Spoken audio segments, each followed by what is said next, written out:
Hello friends, this is the Organizer Advisor here to help you enhance your happiness and transform your life.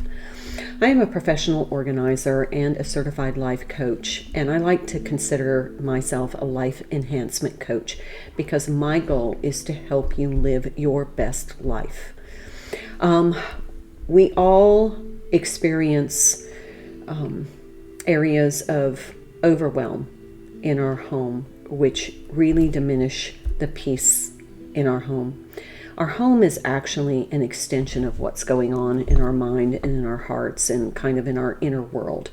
It's a manifestation of all of the thoughts and feelings that we have.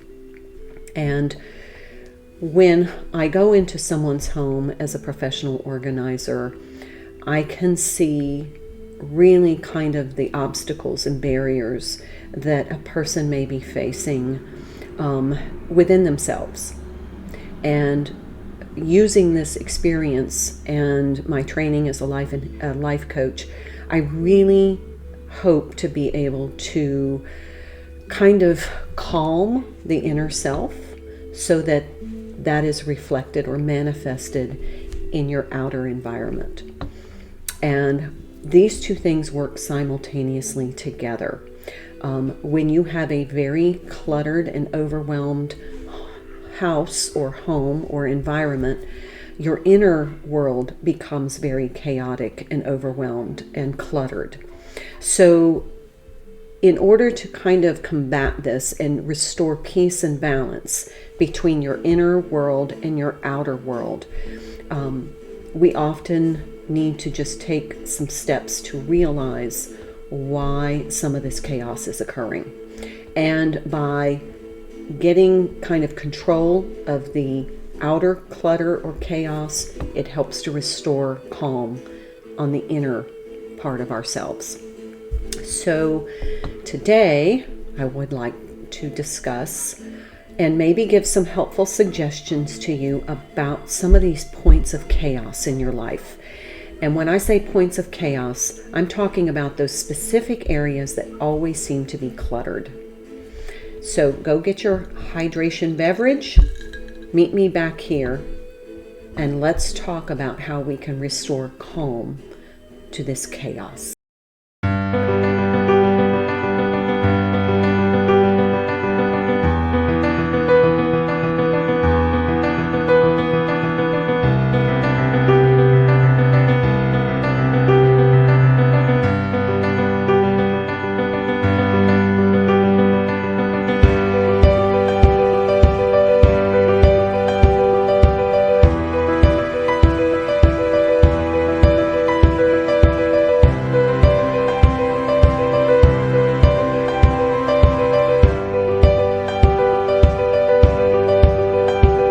Okay, we're back, and today we're going to talk about restoring calm to some specific areas of chaos that tend to always attract clutter.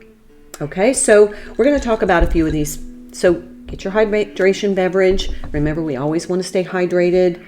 Helps us stay energetic and focused. Some of our clutter collection areas. Now, this is going to vary per home or household. However, there are usually some very consistent areas that I see as a professional organizer. One of the areas is you first walk in the door. That is where the kids drop their backpacks. That's where you drop your purse, the shoes kicked off, and then they just kind of accumulate jackets and the tote that you took to the gym or to work. The keys, the wallet, the umbrellas. They all just tend to accumulate. And oftentimes homes have mud rooms where we might store these. But if you're like my home, there's my foyer right there. I don't have a specific place.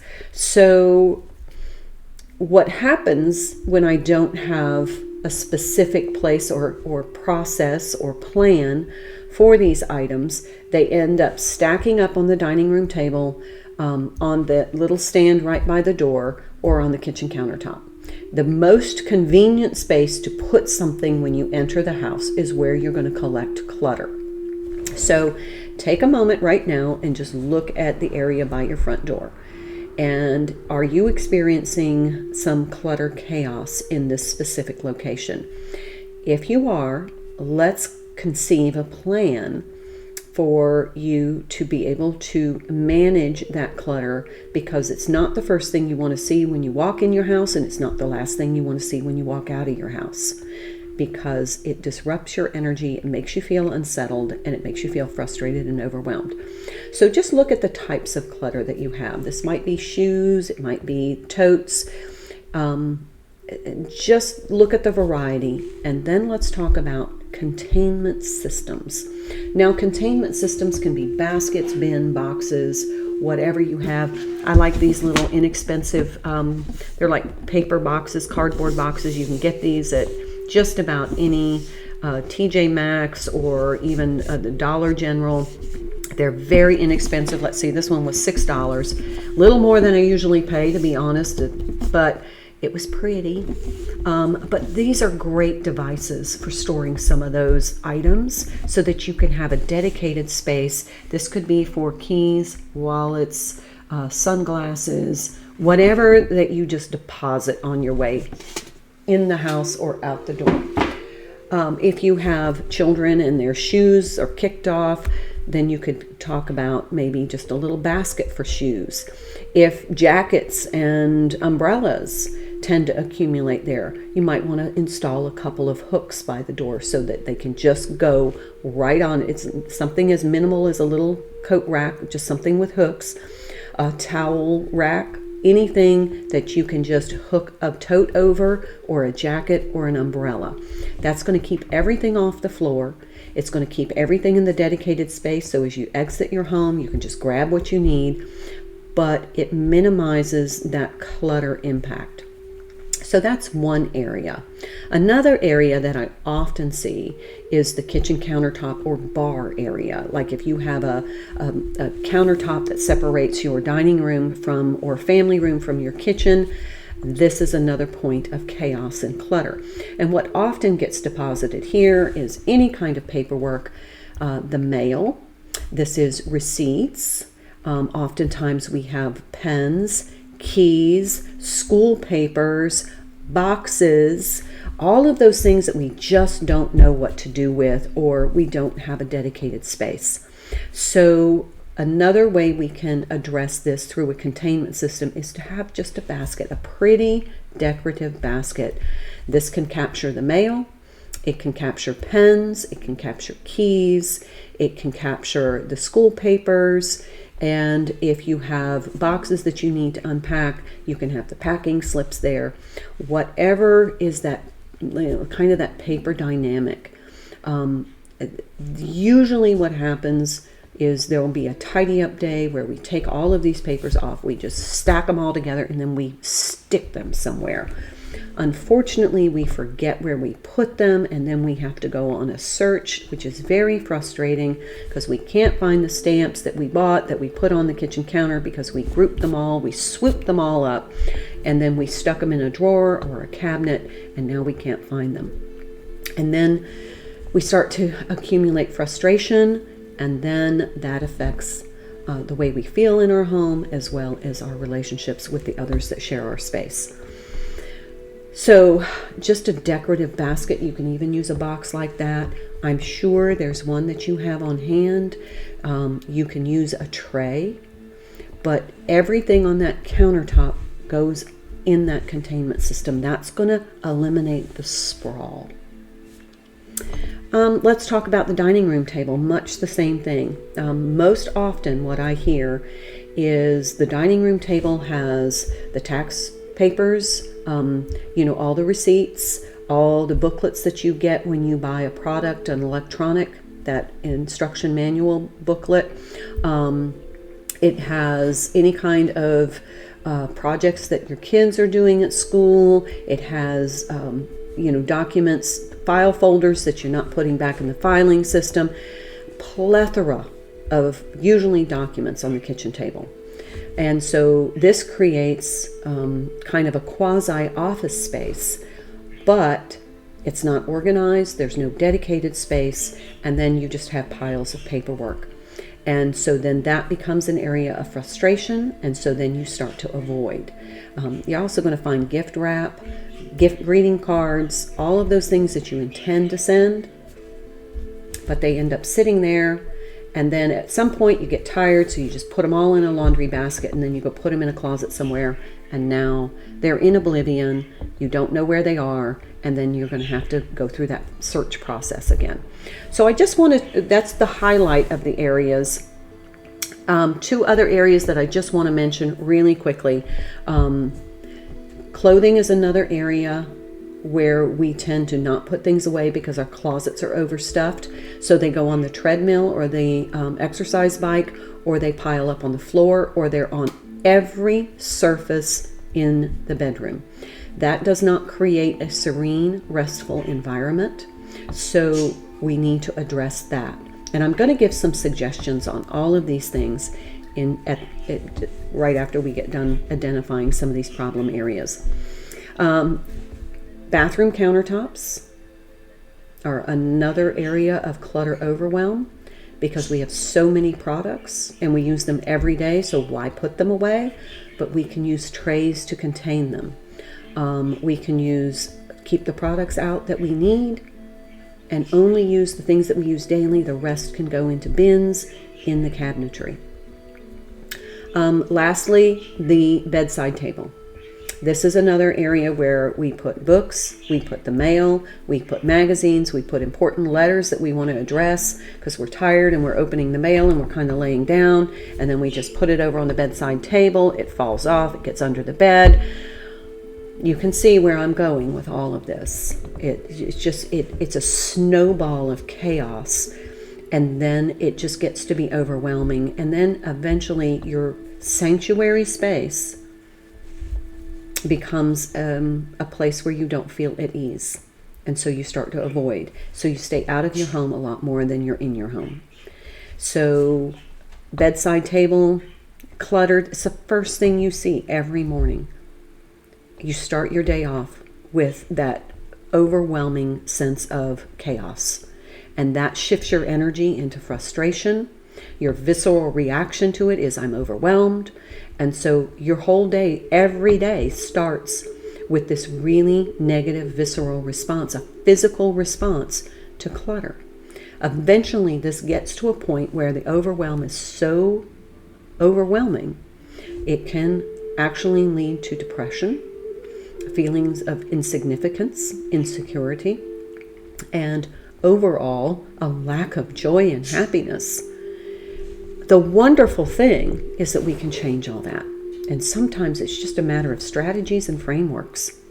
Okay, so let's address by the door. Come up with some ideas of how you can reduce that clutter. Hooks, like coat hooks. You can get the little bars with just the coat hooks. You can make them yourself. You can go get a board or a plaque, and you can buy some coat hooks and put them on, screw them in, screw it into your wall, make sure you hit a stud, and you can hang up backpacks, your totes from work, briefcases, lunch boxes, whatever, umbrellas, all of that comes off the floor. Directly beneath that, you can have a basket or a bin for shoes, and the soccer ball, and the football, and the skateboard. You can have a little basket on a little table on the other side of the door where you put your mail. You can have a tray for keys, combs, sunglasses, whatever you need as you exit the door. You can have a hook for your purse. That way, everything that you need to exit your home is right there by the door. It's up off the floor. You're not tripping over it. You're not stepping on it. The dog isn't chewing it. And it feels more organized. You can make this as decorative as you want. Make it a space that you're going to enjoy interacting with. So maybe a pretty picture or a little vase of flowers. You can have little motivational signs. Something that's going to make it pleasant. Every aspect of your home should be pleasant to interact with. And that's what we're working toward. Now, that's the door space. Let's talk about the kitchen counter. We can have a tray or a basket for all of those papers. Now, ideally, we're going to take those papers and we're going to put them in a file folder in our filing system. However, we may want to just keep them there for the week and then file on Sundays when we have our restful day. We can fix a beverage, maybe have a little snack, and put on a movie to watch or listen to some music. But then we can have a day where we just put all of those papers in the filing system. Now, you can check on my YouTube channel. There's a playlist for document organization, creating an effective filing system so that you have a place to house these documents. The top of the refrigerator is another place where we just put things, and mostly it's documents. Take them all off. Let's create that filing system. And there's 2 caveats to that. Paper that you're going to use, documents that you're going to use within the next 30 days are going to go in your grab and go binder. Check that link out. That is a strategy. It's in the document organization called the grab and go binder. That's where you're going to house all the receipts in case you need to take something back. Your dry cleaning pickup or claim tickets, your event tickets, any kind of school information that you need to send back to school, bills that you need to pay, statements that you need to address, like your insurance statements, anything that you're going to use within the next 30 days, flyers, sales flyers, all of that goes in that grab and go binder. That gets it off of the kitchen counter. It gets it. I put my grab and go binder by my door as I exit the house. I can grab it. I can go. When I grab my purse, it's right there. I've got everything I need. If I need to stop and pay a bill, if I need to pick up something like a tool or a piece of jewelry or my dry cleaning, if I have an event ticket, it's all right there. I keep that with me so when I'm running errands, I have everything I need. Please go to the YouTube channel on the playlist, look under Grab and Go Binder. It's under Document Organization. It is a great strategy. It works. Now, what about all of those booklets that we get with everything we buy in a box? Those we house in an accordion file. There's another video on how to create that in that playlist, Document Organization. Taming the paperwork jungle is what I call it. But those booklets get so heavy, they don't work in a traditional filing folder system. So we have an accordion file, and that we have them categorized by the type of object or item that you purchase, such as electronics. It could be kitchen appliances, it could be home appliances, it could be gaming systems. But if you buy something in a box, you're going to get a booklet. And those booklets are important because it gives you warranty information, it gives you manufacturer contact information. I staple the receipt to the front of the booklet for the item that I purchased, so in case I need to take it back, I have the proof of purchase and the date it was purchased to make sure it's still under warranty or returnable. That's going to remove a whole lot of clutter too. I also have a video on creating a at-home binder that replicates your child's school binder. So you can take all of those home papers that have been sent home, you can put them into that at-home binder for your child's school. That way, if there's a paper missing, an assignment missing, and your child has a big fat 0 that affects their grades, but you know it had been returned, but oh darn, you threw it away. Hello, I've got it in this at-home binder. I can take it out, send it back to the teacher with a little email saying, that paper was graded and sent home. Could you correct it in the child's grade book? So that way you're advocating for your child. It improves your child's grades, but also you have documentation of where your child is struggling in school, because you can look at the papers, what they've missed, what areas of their academics where they might need a little support. There's plenty of resources online. You can look things up to help your child learn, but you have the documentation of where they're struggling, so you can provide some support at home. Okay, so clothing. Let's talk about clothing. Clothing ends up in laundry baskets in the laundry room, on the washer dryer, folded, not put away, in the bathroom, in piles on the floor, on the treadmill and the exercise bike, which you want to be using to enhance your health, under the bed, in the floor of the closet, and dispersed throughout the bedroom. Now, one of the reasons that we're not putting these clothes away is because our closets are overstuffed. And it's uncomfortable to shove all the clothes aside and try and cram one more piece of garment back in there. And then when you pull them out, they're all wrinkled anyway. So I have a strategy for that. Check out Creating the Rainbow Closet. This is all about closet organization, managing the stuff that we have, making sure it works for us, and being able to systematically try on our garments, wear it. If it works for us, great. If it doesn't, it goes. If it doesn't work for you, it's clutter. And clutter creates chaos. And chaos creates stress. You can control a lot of that. We have systematic frameworks in place on the YouTube channel, in the playlist, for you to manage every aspect of chaos in your life. And it's just a few minutes every day. So for our clothing, we need to grab all of that clothing, we need to get it washed, and we need to get it hung up. Now, if you need to buy a temporary garment hanging closet rod, it comes on a wheel. There's plenty of pictures on the YouTube channel and the Facebook page. You can get these very inexpensively. Check Marketplace. A lot of times when retail outlets go out of business, they sell off. They're called Z-racks. I have a circle rack, but you can just hang them up as they come out of the dryer so they're not wrinkled. And then as you create your rainbow closet, you're going to systematically go through some of these garments and keep the ones that work for you and discard, donate, sell the ones that don't. Okay? That's going to create a more serene bedroom and reduce a lot of the clutter. Now, bedside table. Every Sunday we clean off our bedside table. We put some fresh flowers or at least declutter so that when you wake up in the morning, you don't see chaos. As the first thing you open your eyes and you're overwhelmed already. You haven't even started your day. First cup of coffee, you should have no chaos. So declutter your bedside table. Put something pleasant to look at. Make sure you have a good light there so that you can see.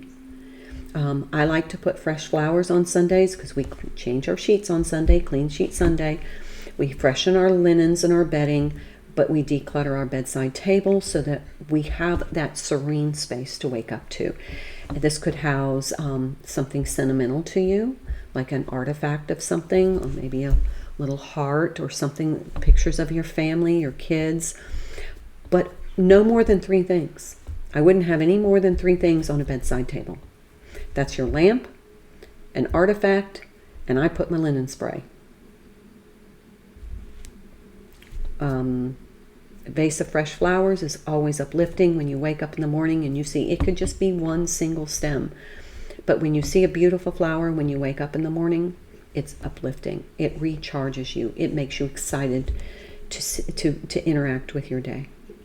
Okay, so you get the gist of this. What I'm going to ask you to do is if there's a point of chaos or clutter in your life that we haven't talked about here, please share it in a comment on this video so that I can maybe address it. I can individually address it with you. If you want to message me some pictures and say, I'm not sure how to handle this, I can give you some suggestions. But having something visual for me to look at is going to be helpful for me to help you design a framework and some way of being able to manage that chaos and clutter. Okay, friends, I hope this video has been helpful for you. I am here to advocate for you to enhance your happiness and transform your life. And I will see you in the next video. Until then, much love.